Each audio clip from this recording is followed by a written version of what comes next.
AITA for not forgiving my ex-girlfriend for cheating on me. My ex-girlfriend is 34F and I am 35M. For the sake of making this easier, I'll call my ex-girlfriend Hannah and the man involved will be called Jacob. Me and Hannah met at a mutual friend's Christmas party and started off as just a fling before we developed feelings for each other and eventually got together. I had fallen hard for Hannah and she was the love of my life. After we dated for a few months, we moved in together and I thought everything was going great. Hannah never seemed distant and showed no signs of falling out of love with me as far as I could see.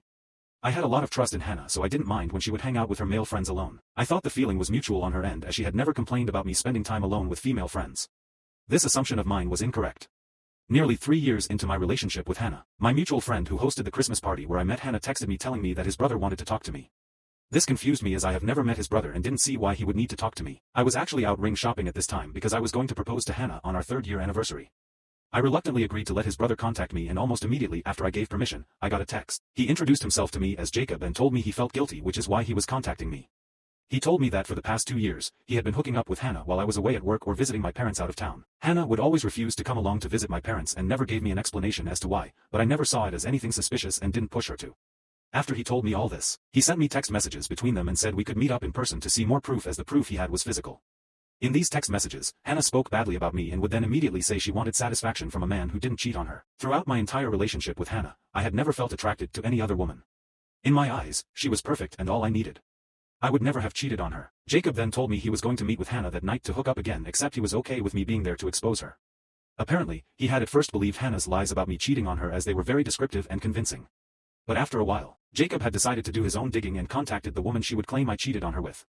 Each and every woman denied ever doing anything involving romance or intimacy with me and vouched that I was a loyal man who spoke of my girlfriend all the time.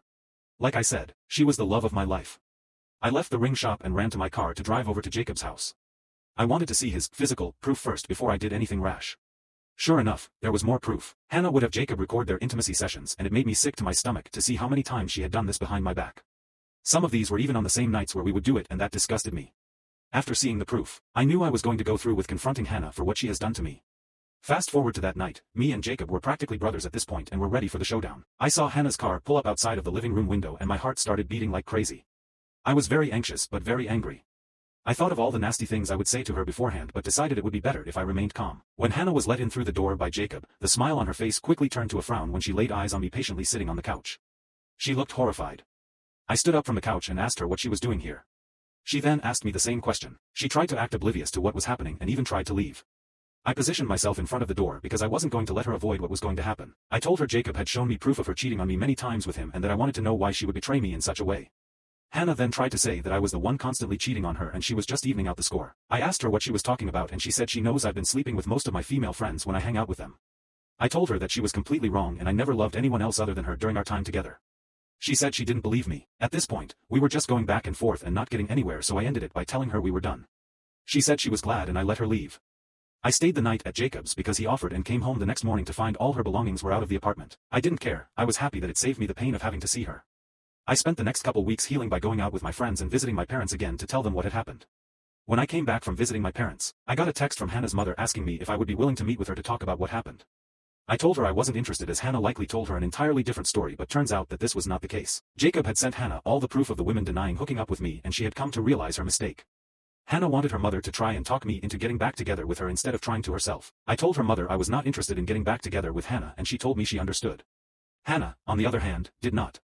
She blew up my phone like crazy saying she was so sorry and wanted another chance. I ignored her efforts, but then she went as far as to contact parts of my family like my parents, aunts and uncles and even somehow my grandparents who do not have any sort of social media. Everyone but my dad told me that I should forgive Hannah because she was a sweet girl who made an honest mistake and that I just shouldn't have hung out with my female friends in the first place.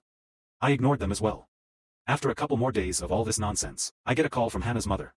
I picked up because despite what happened, I thought she might need help with something as I would fix things around her home for her occasionally. Instead, she told me that Hannah was in the hospital because she had tried to commit suicide. She told me Hannah was so distraught about being wrong that she attempted to end her life as a way of punishing herself.